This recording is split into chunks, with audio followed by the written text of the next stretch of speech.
In this episode of Net Lease TV, we interview Dan Lewkowicz of Encore Real Estate, Jesse Limon of Marcus and Millichap, and we discuss how a Trump presidency win will affect the U.S. economy and commercial real estate. Enjoy.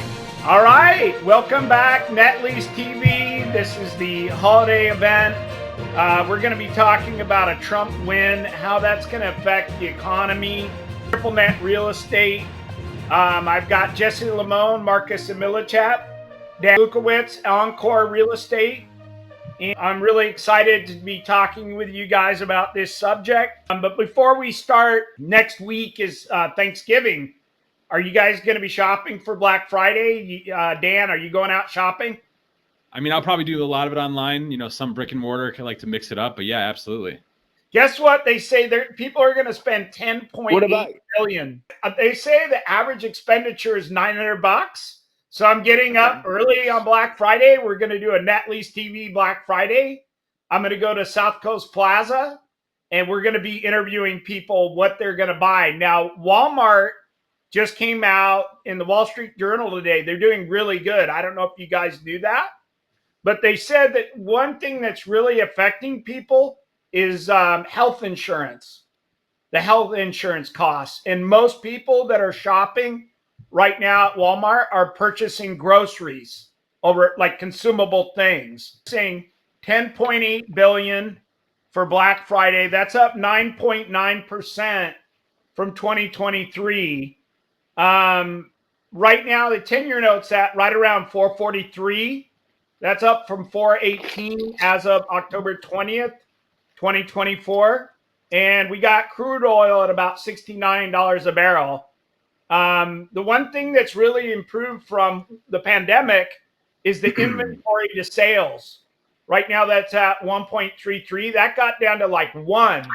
There was just no inventory, and that's something that it'll be interesting to see with Trump.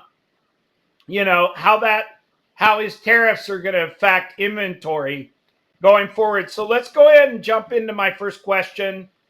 And we're really trying to be bipartisan here. We're really just trying to commonsensically, like Trump says, figure out how these things are going to affect the economy. So we'll start with Dan. What do you think the tariffs on China, Mexico, if they try to come through Mexico to bring things in, how's that going to affect inflation, interest rates, and prices of net lease properties, Dan? Yeah, great question. I mean, first of all, thanks for having me on. I'll start off by saying that these are not political opinions. These are economic, business, and real estate opinions as it pertains to what's going on in the real world and in politics. So, it's going to be interesting. I mean, if you look at any time that you put an expense like that and it's a trickle down, right? So if the U.S. has tariffs on China and China, is producing cabinets, for example. I used to flip a lot of houses, and this was a real situation. Those cabinets now are going to become more expensive. That cost is going to be passed on to the contractors. That cost is going to be passed on to, the homeowner. And at the end of the day, it is a tax on the American people. So there are aspects of it I think people should keep in mind because they are counterproductive. In the end, they do contribute to inflation because the cost of goods go up, right? So it's just something to keep in mind. Obviously, if tariffs are being done for a specific reason in a short amount of time, maybe that is a different story, and we can withstand some of that short-term pain for long-term gain. In terms of how it will affect net lease properties, I think it's going to come kind of from the opposite side, right? So if the goods at your dollar store become more expensive, perhaps people will buy less of them. The sales for that tenant may be affected, and then that may have a trickle up, impact to how the corporation does, whether or not they decide to close locations. So it's going to be very fascinating and interesting to watch how that plays out, and kind of sit back and see. Jesse, do you have any thoughts on this subject? I mean, I think it's really hard to predict the outcome without knowing the specifics of the implications of the costs. I do think that overall, there's a lot of bullish sentiment. So I'm very excited to kind of see where that goes, but not necessarily trying to predict what happens to inflation. I mean, it's been bad for 18 months. I'm really excited about kind of the headwinds with commercial real estate, the fundamental shifting. We're seeing that in not just in terms of rhetoric, but also in terms of activity and sales and closing. So I don't personally, as long as we see that ramp up, I'm less concerned. Just let's get the sales going, and the costs can go up a little bit. Let's get things going. Yeah, if it's like, if the market's frothy, if people are frothy, they're spending money, they're making more money. If employment is starting to grow in amount, and people can afford whatever those incremental costs are.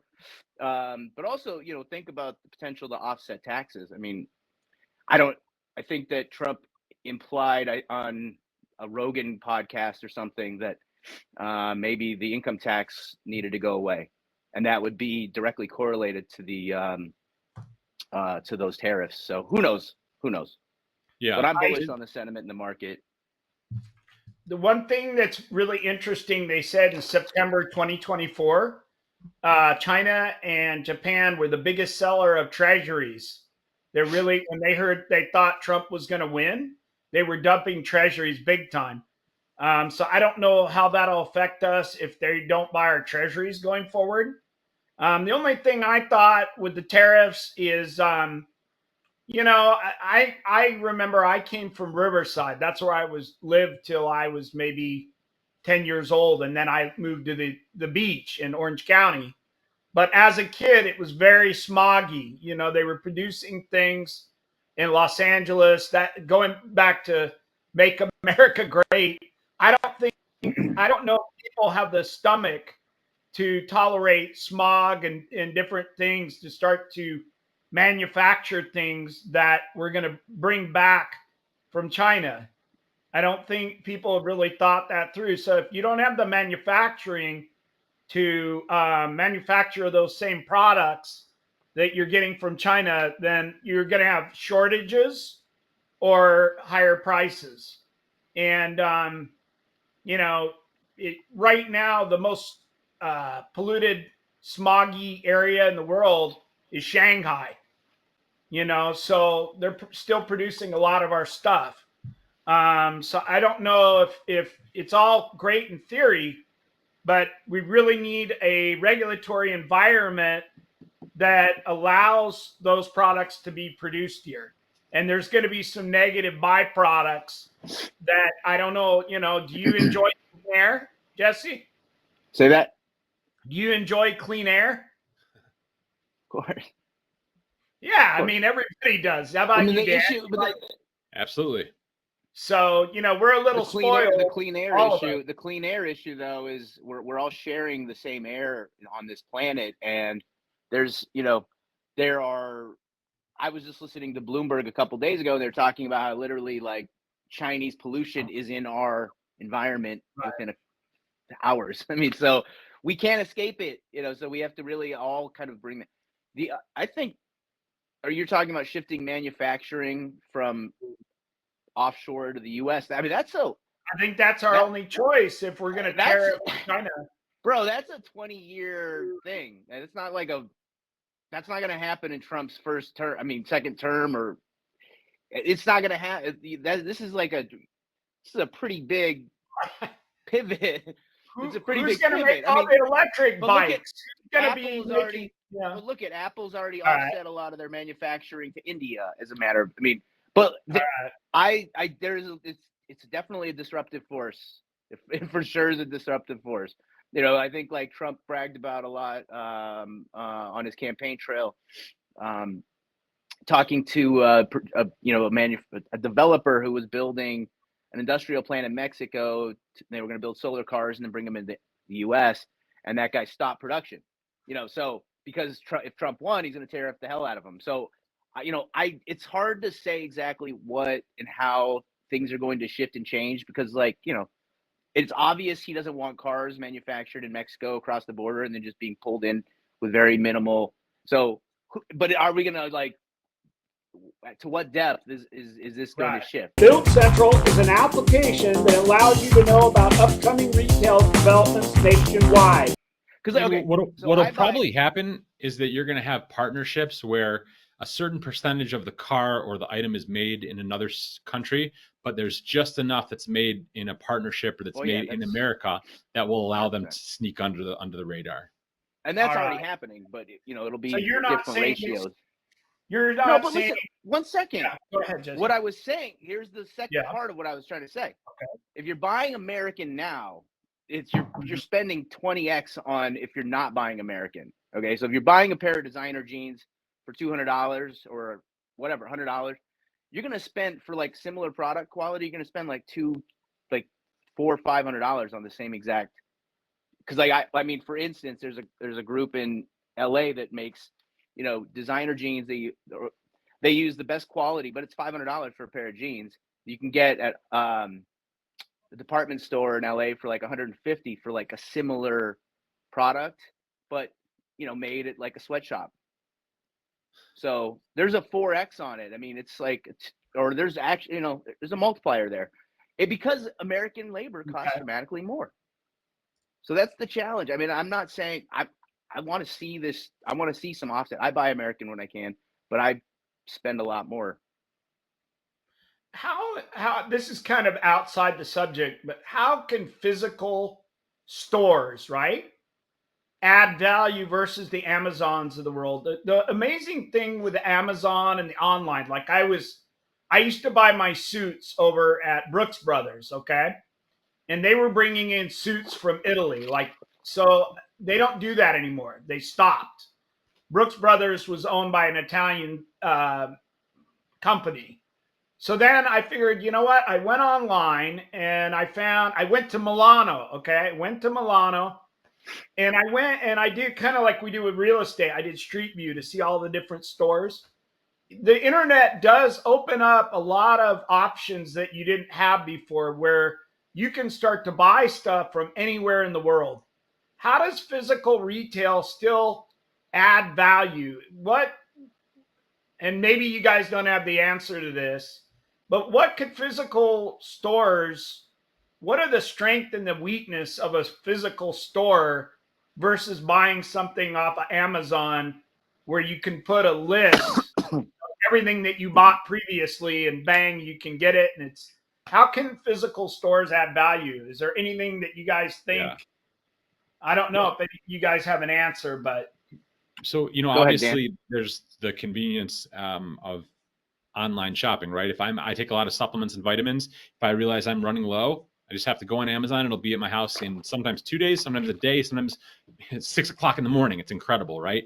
So there's obviously a benefit there. The times when brick and mortar physical retail wins are, number one, urgency, right? When you have an item that you need right now, you can't wait until the morning, you can't wait until the next day. Physical retail wins, right? The next is experience, right? We all talked about experiential retail during the pandemic, during the time that Amazon was kind of coming in and disrupting our industry. So in a case where there's an experiential component, then physical retail is going to be your only option, at least for now, right?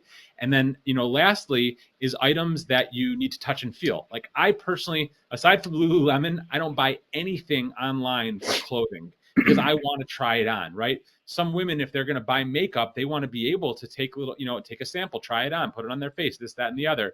So in those instances with, like I said, urgency, the experiential component, or if there's a touch and feel component, that's when brick and mortar retail is going to win. And then, lastly is just the whole shopping experience. I mean, why is it that the malls are packed during this time of year? It's because people, they enjoy that shopping experience of going to the mall, of seeing new things, of perusing, of touching, of feeling, of smelling, of tasting, for all of those reasons. Those are the benefits of retail brick and mortar that are just not going to go away.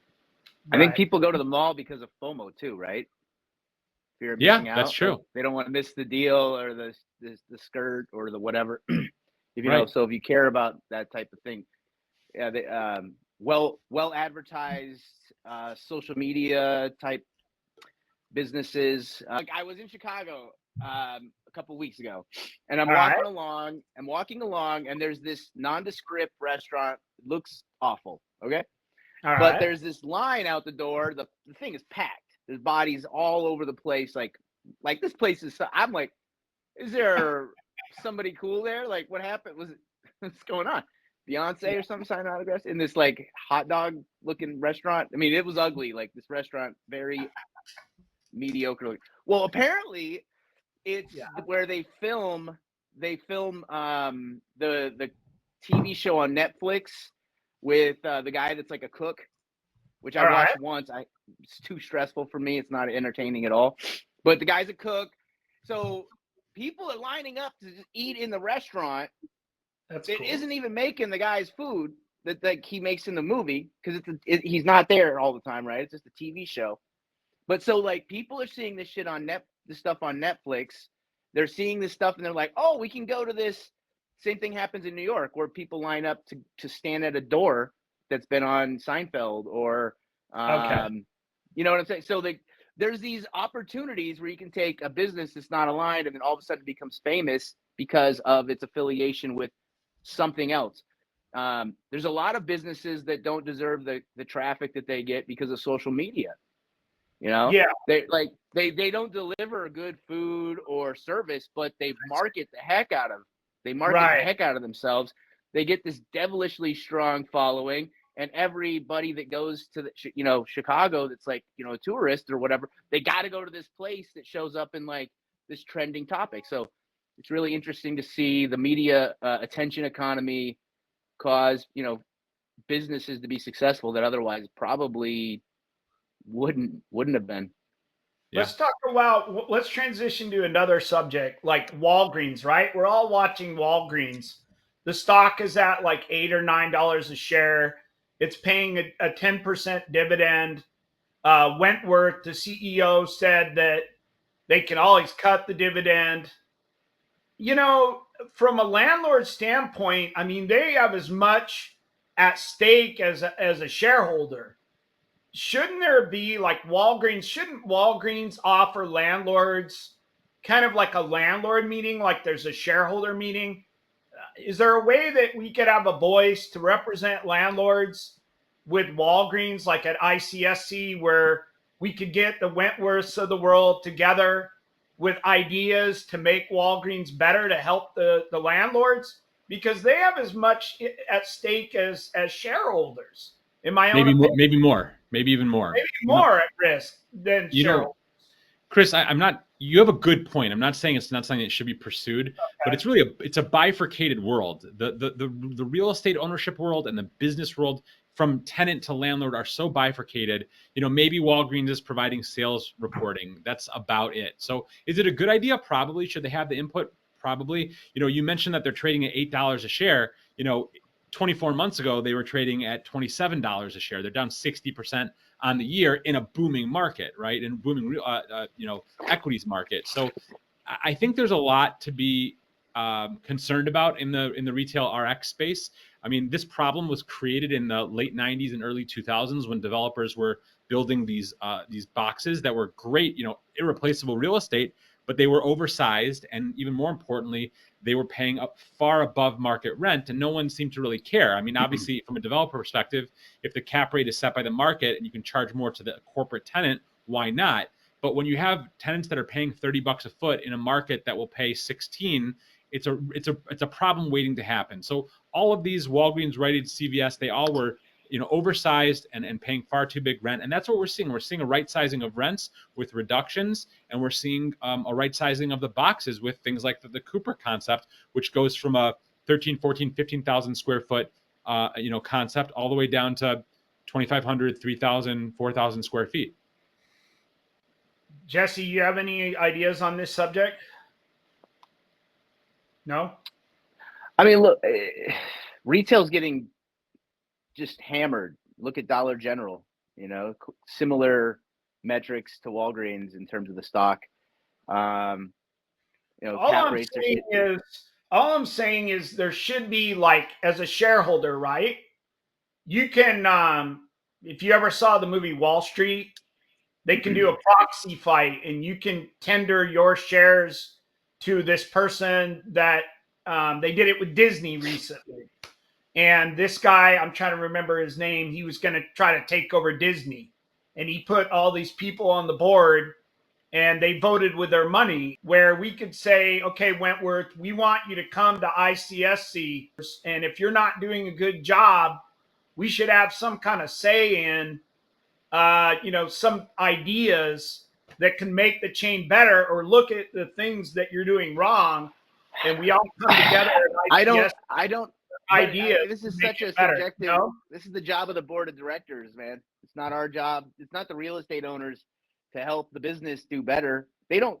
Real estate owners, when you really start talking to them, I mean, Okay. the smart ones are buying these things regardless if it's Walgreens in there or if they're, retrofitting it for another tenant. But the ones that end up like getting burned with an $8 tenant formerly paying $24, so Walgreens is paying $24 a foot, and you get, they leave, and now you have Dollar Tree at $8. That's the real issue. Is they're folks are buying assets that are ticking time bombs with the tenant that's business model is really being disrupted pretty heavily. So I don't know why you're going to go around trying to fix business models that are in the process of being destroyed by another one. Wall Street's completely backing Amazon. Okay, I mean, it's and look at the drain. Look at the equity drain on Walgreens. CVS is they got to close stores. They got to reposition their footprint. I mean, do they need to do better? Of course. I mean, they're not making money. They're losing money for shareholders. But the point is, couldn't we form some kind of almost like a union that represents employees? We do a union for landlords that represents the voice of landlords, where you get all the landlords together and we, get Wentworth somehow and say, hey, these are the concerns of the landlords. I think that happens. I'm just thinking out loud, I don't know. I think that happens with REITs, where REITs have enough power with a tenant. They're like, look, but I don't think that you're going to be able to get all these, like solo lone wolf investors to. I mean, and if you can, more power to you. But what is the benefit to you?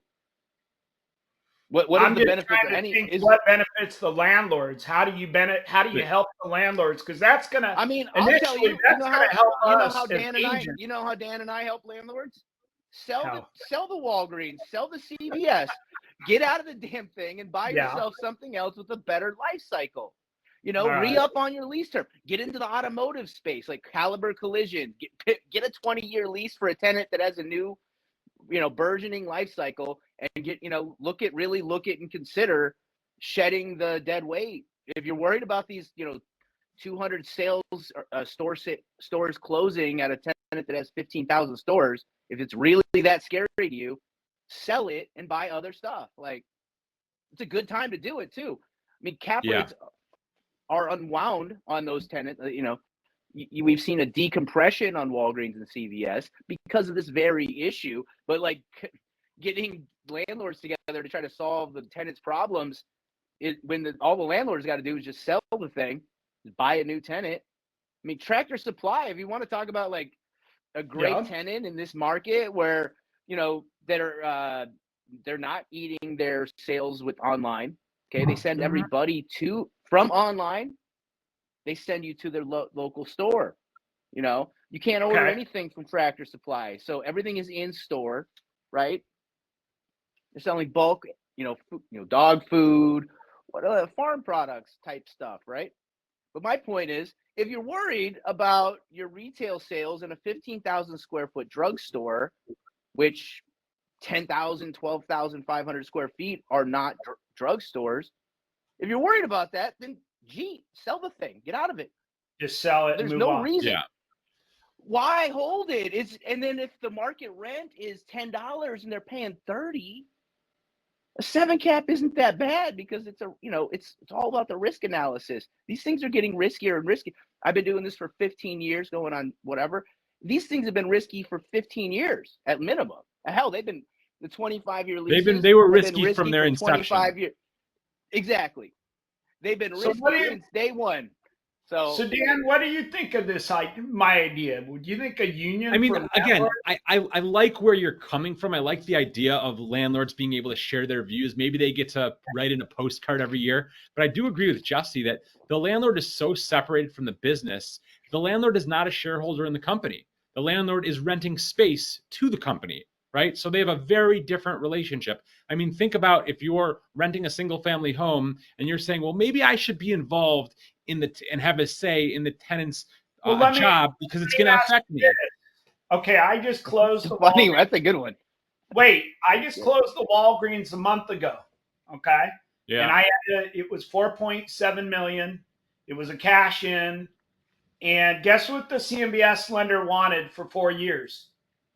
Store sales.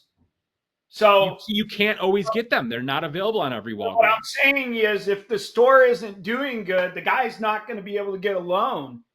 So, and they shouldn't buy it either. So Chris, when I'm looking at, when I have a client that wants a Walgreens, okay, I'm sure Jussie does the same exact thing. If I have my choice of all these Walgreens, which I do today, first of all, I'm looking at the ones that report sales, and then I'm digging into their sales reports. And if I see one where they're reporting $5 million of sales, which means they're doing way more than that, yeah, that's a deal I might want to put my client in. But if they're reporting, if they're doing a quarter of that or a fifth of that, that's a high risk store. And in an environment where the corporation has made it very clear that they are downsizing, not only are they closing stores, but they are cutting rents, that is a huge risk. However, the opportunity today is that there are a lot of stores that, as Jussie said, the cap rates have unwound and decompressed, that are doing great, and you can buy those stores at a much more attractive cap rate than you could 2-3 years ago.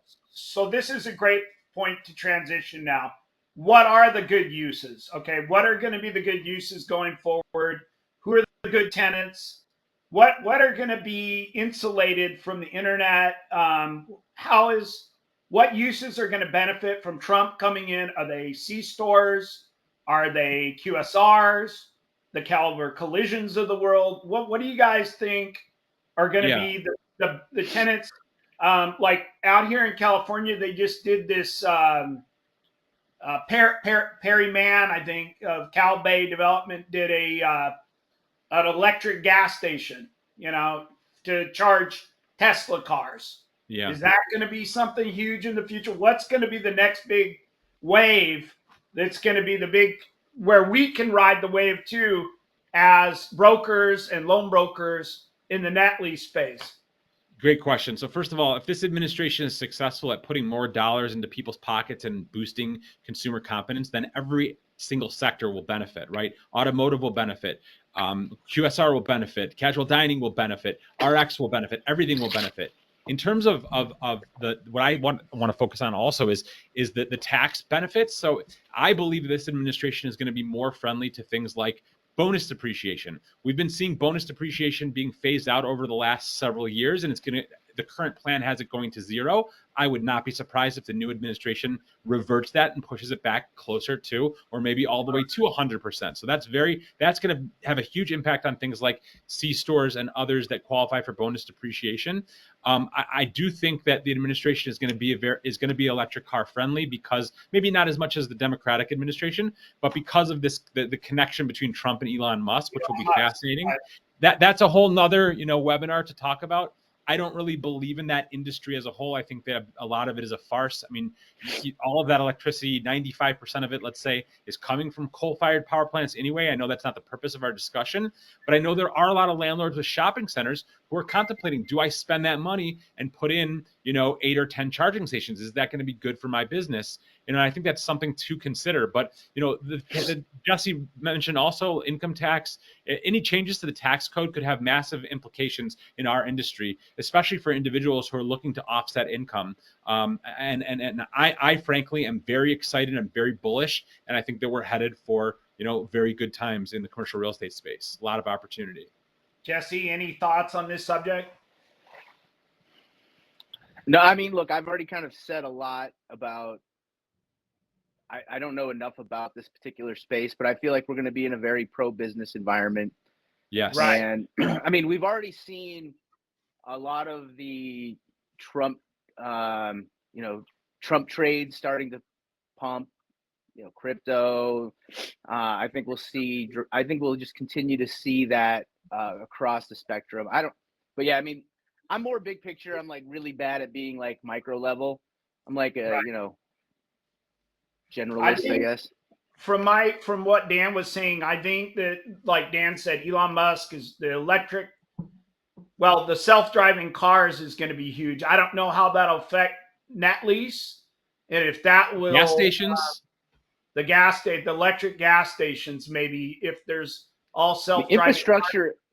Do you guys have green cars? No way. I get about 9 miles a gallon in one of mine. hold on. I got a truck. I got a car. I'm an idiot. I did buy American. I got a Chevy Malibu. Yeah. Jesse, what's up? I have an EV, and I don't have like a cool non-EV right now. So it's like on my, like I gotta get like a gas guzzler too, because the thing that sucks. Okay, you drive an EV 4 hours, 6 hour drive or whatever. You got to stop every hour and a half to 2 hours to charge that thing for 30 minutes. So every hour and a half to 2 hours, it costs you another 30 minutes of extra. Like you got to charge if you can find a supercharger. So you get 150 miles, you get to rip, and then you got to stop for 30 minutes. And you get 150 miles, and you got to stop for 30 minutes. And the thing is like most of the infrastructure is damaged. You go to I went to a casino on the way to Minnesota that had like supposedly 6 chargers. One worked. Really? I had to try. Yeah, and so every time I went to charge, they cost $50. They charge you $50, just to run your card. So I spent I had like $600 in pending charges, right? I'm like, what if somebody didn't have all this like extra credit on their thing, right? It took a whole day to get the money back. It was a total. But the other issue is you then get to a charging station, you're almost dead, and they don't work. It's a real issue. It's a real crazy. So like I have an app on my phone. I've got to like strategically, like I'll go to like the highest rated stations. And it's like a whole, you become an expert at things that you don't even like, what's the point of being an expert at this? But if you're on the highway and you run out of fuel, you're done. You got to get towed. Let me say one other thing. One thing that I think that I wrote in my article that you guys, my newsletter, is 30 to 40% of buildings, houses in California and Texas are built by people from South America. Who's going to be building net lease properties, doing the concrete framing, putting the roof? Who are those people going to be if Trump takes them out of the country? So what does that do to the supply of buildings? And what does it do to rents and houses? This is one of those questions that's so loaded. It's hard to we don't know the implications of, but let's just say that, okay, so during COVID, or even like in the last couple of years, if you try to get any renovations done, it's pretty hard. It's been pretty hard to find people and reliable people. It's just going to continue that, I don't think we're going to see a shortage of that. Also, Chris, there's a housing shortage as well. So no doubt about it. It's compounded. So you're going to need more housing built, and you're going to have, we're in a supply crunch in a lot of, it'll be a challenge, but it's not our issue. The developers, they'll have to. If they could do, Trump could say people at high school, they could go to trade school for construction. High schools could start to promote more for, getting into the construction trades. So they can have schools for construction. Do you think that young people are up to the task to get out on the construction site and be pouring concrete, framing, roofing, getting up at 6 a.m? Most of these guys are at Starbucks just hanging out, just playing it easy. Do you think that our youth is up to it to, pretty much pick up where the generically no, but it doesn't really matter what we think. I mean, it's not what we think. I mean, it's not, who knows what's exactly going to happen and how it's all going to play out, but like these are items that definitely are, you wouldn't be asking the question, but there's a stress on the economy and on supply chains, and it's an opportunity, that's for sure, right? Somebody can if you can figure out how to activate maybe a group of population that's underutilized, that's an opportunity for an entrepreneur. It really is. Yeah. Let's talk about. Go ahead, Dan. Go ahead.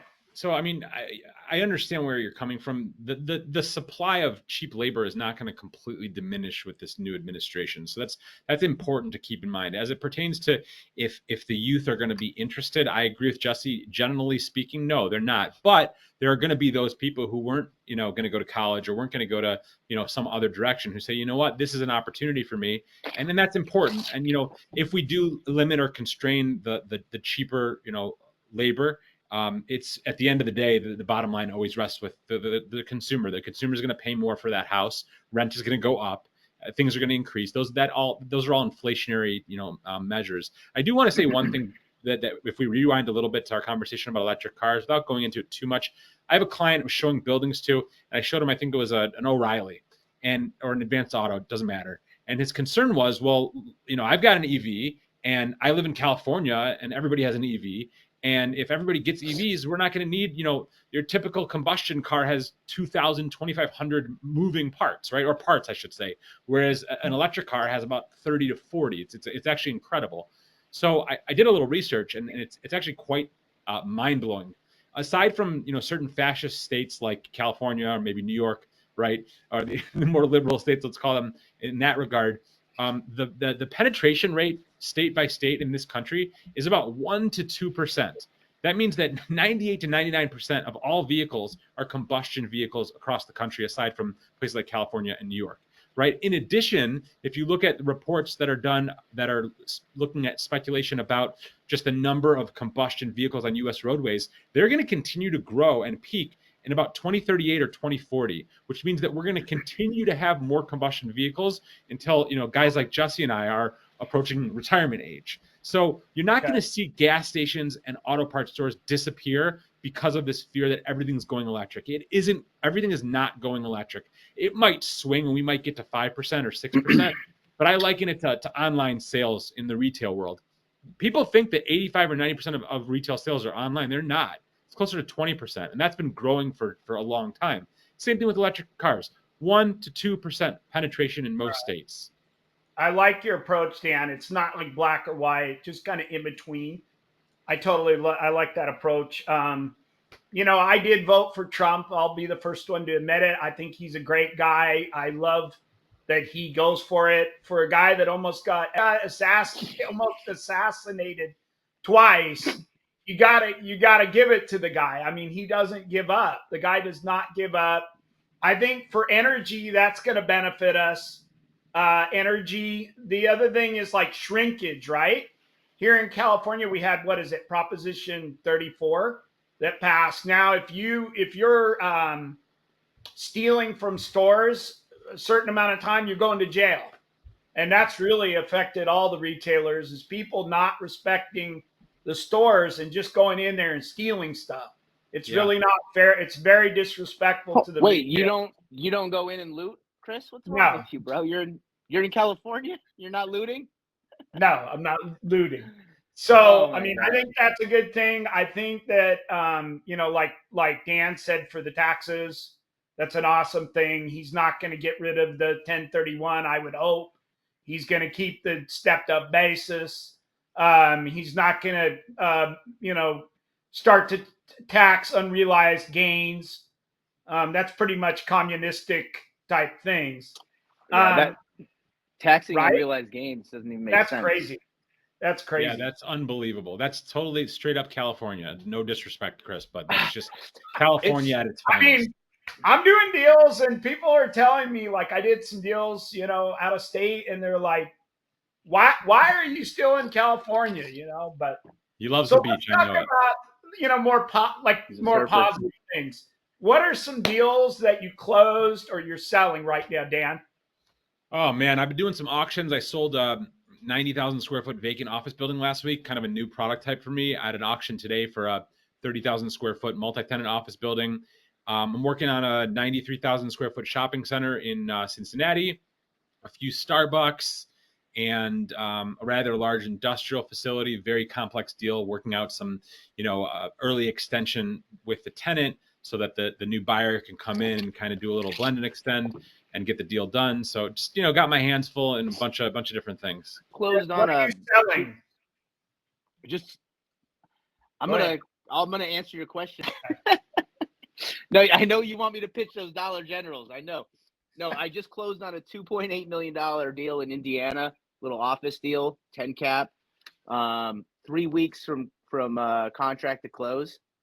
I've got, yeah, that was pretty good. I've got a power center under contract in Indiana. Kohl's, Hobby Lobby, TJ Maxx, Five Below. That's under at about a 6.25 cap and closing soon. About a $16 million deal. I've got these really nice Dollar Generals in Arizona, Bisbee and Sierra Vista, Arizona. Brand new constructions. Working on those with Chris. We're available in like the mid-6 range on those. Brand new construction. I just brought to market in Indiana, in New Albany, which is just across the river from Louisville, Kentucky. Chipotle, Bank of America, Panera. So 3 net lease deals, all brand new construction. This location, I never heard of New Albany before, but I went to the site. And it's like it's literally sitting between 2 interstates. So like the main thoroughfare, and then you have an interstate here and an interstate here. So it's like traffic just pouring out of each. It's crazy. Like this location for the Midwest, I was just like, just has such a big city vibe to it. Just it's little pocket. But yeah, so also have a really nice Starbucks deal up in Red Wing, Minnesota, 2-tenant play with a little bit of a value add component, available for an 8 cap. And again, there's a little bit of a play in there because it's probably like if it was fully occupied, there's 1 tenant missing, but we can get you the rent for the vacancy for about 2 years with a master lease from the seller. The location is phenomenal, brand new construction. It's an 8 cap deal, Starbucks credit, brand new construction in Minnesota. That's one of my favorite deals I have right now, is between New Albany and the Starbucks 2-tenant deal. And obviously the Dollar Generals are layups. I think that particular sector is in a bad news cycle. Dollar General, Walgreens type retail. So some of the deals. Okay, so Jesse, some of the deals I closed this Walgreens cash in, $4.7 million. The client had to put in $300,000. There's a lot of people right now that need the cash ins. What type of rate? What type of rate and term did you get them? Well, it was 730. We had to go CMBS. Portfolio was coming in at, well, yeah, it was CMBS. CMBS came in at 4.7. All the portfolio lenders came in at 4.4, and the people only had 300,000. So I'm doing that one is 7-year fixed, 30-year RAM 6. That's closing on Friday. We did the Starbucks construction loan, $1.6 million, and the development that we own in at Ridge and Day in Cleveland and Parma. We got that done. They're opening tomorrow. That's the Marabella owned property. We've got 5,000 to 15,000 square feet to lease there. So if you're a tenant, you want to be next to Aldi at Ridge and Day in Parma near Cleveland, definitely call me. And so I want to say thank you guys. Check out our show. Black Friday Net Lease TV is going to occur at South Coast Plaza. So that's going to be a fun one. And that'll be a fun one. Dan, do you want to just give your info if anybody wants to call you before you take off? Yeah, absolutely. First of all, I'm very active on LinkedIn. I put out daily content. You can follow me there. Dan Lewkowicz is my last name, Lewkowicz. If you want to talk anything commercial real estate, you have a property, you want to know what it's worth, you need an evaluation, you just want to talk about what's going on, you can give me a call, 248-943-2838. Again, 248-943-2838. Jesse? Yeah, you can reach me at. Okay.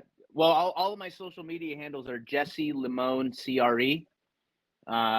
You can reach me directly on my office line, 212-430-5291. So, Chris Marabella Commercial Finance. You can call me or text me 7 days a week during the holidays. I'm always around to hold your clients' hands. 30 plus years of experience just doing laser focused on acquisition, refi, cash out, takeout, construction financing. Call me anytime, 760-803-6464 for current rates, letters of reference in our show, this show, Net Lease TV. You can access our website 24/7, www.marabellafinance.com. Thanks, guys. Keep up the good work. And look forward to getting out the Black Friday video. Have a great day. And thank you so much for being on Net Lease TV. Thanks, guys. Chris.